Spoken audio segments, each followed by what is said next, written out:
Social activist Ishfaq ने की प्रशासन से अपील, धोंधक सुरनकोट में अवैध खनन पर लगी रोक।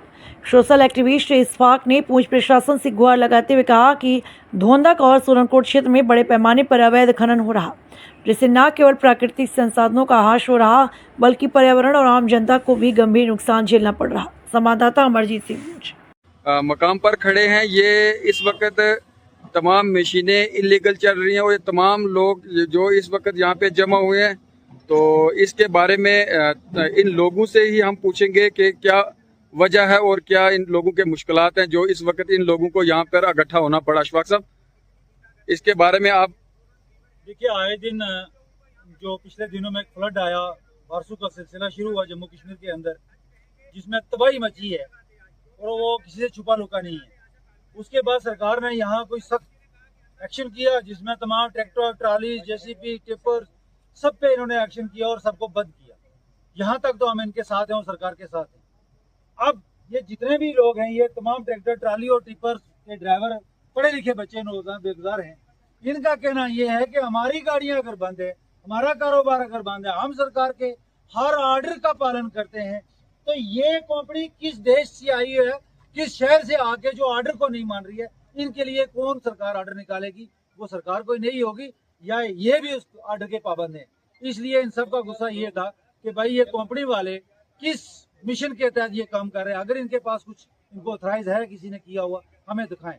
जब वो मालूम करने की कोशिश की, कोई ऑथराइज नहीं है, कोई कुछ भी नहीं है, इलीगल तरीके से ये इस वक्त खनन हो रहा है। अब इन सब की वसादत से, आपके कैमरे की वसादत से मेरी एडमिनिस्ट्रेशन से गुजारिश है कि अगर आपने एक कानून पास किया है तो वो सबके लिए होना चाहिए। ये बेइंसाफी है इन बेरोजगारों के लिए, इनके साथ भी इंसाफ होना। हाँ, अगर कंपनी वाले कोई पैसा भर के अपना कोई एरिया वो अलाटेड करवाना चाहते हैं, इन लोगों के लिए भी कोई एरिया नोटिफाइड करें, इनको भी अलाट हो ताकि ये अपनी रोजगार कर सके। हाँ, हम ये भी इनसे आवाम से भी गुजारिश करते हैं कि आप कोई ऐसा काम मत करें जिससे आने वाले लोगों को, आने वाले जो वक्त है, जो जमीन है लोगों की या प्रॉपर्टी है वो लॉस हो, वो आप ना करें। इलीगल तरीके से काम ना करें, लीगल तरीके से करें, सरकार के साथ मिलकर करें। और सरकार को भी ये देखना चाहिए, वो माई बाप है, वो इन लोगों के लिए एक अच्छा राह ढूंढे, अच्छा तरीका ढूंढे। इंसाफ हो तो सबके लिए हो, कानून तो सबके लिए हो। ये इलीगल माइनिंग है। डी साहब से गुजारिश है कि आप इनके डॉक्यूमेंट मांगे, हमने इनसे मांगे, इन्होंने हमें प्रोवाइड नहीं किए और ये इलीगल तरीके से हो रहा है, कोई पैसा नहीं भरा हुआ और ये हमारी कटिंग हो रही है जो धुंधक में हो रही है। जहाँ डी साहब भी आए थे, एजेंट साहब ने भी ऑर्डर निकाला हुआ है, उन ऑर्डरों की खुल्लम खुल्ला मुखालफत हो रही है। एक तरफ से ये ऑर्डर निकला है कि इस माइनिंग को बंद किया जाए, दूसरी तरफ से कंपनी की गाड़ियां लगी हुई हैं। अब हम किस ऑर्डर को माने, कंपनी वाले की बात को माने या एडमिनिस्ट्रेशन के ऑर्डर को माने?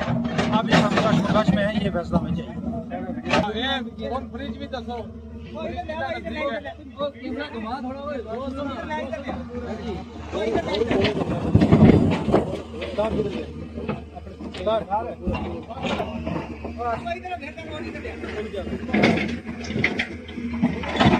आगे सर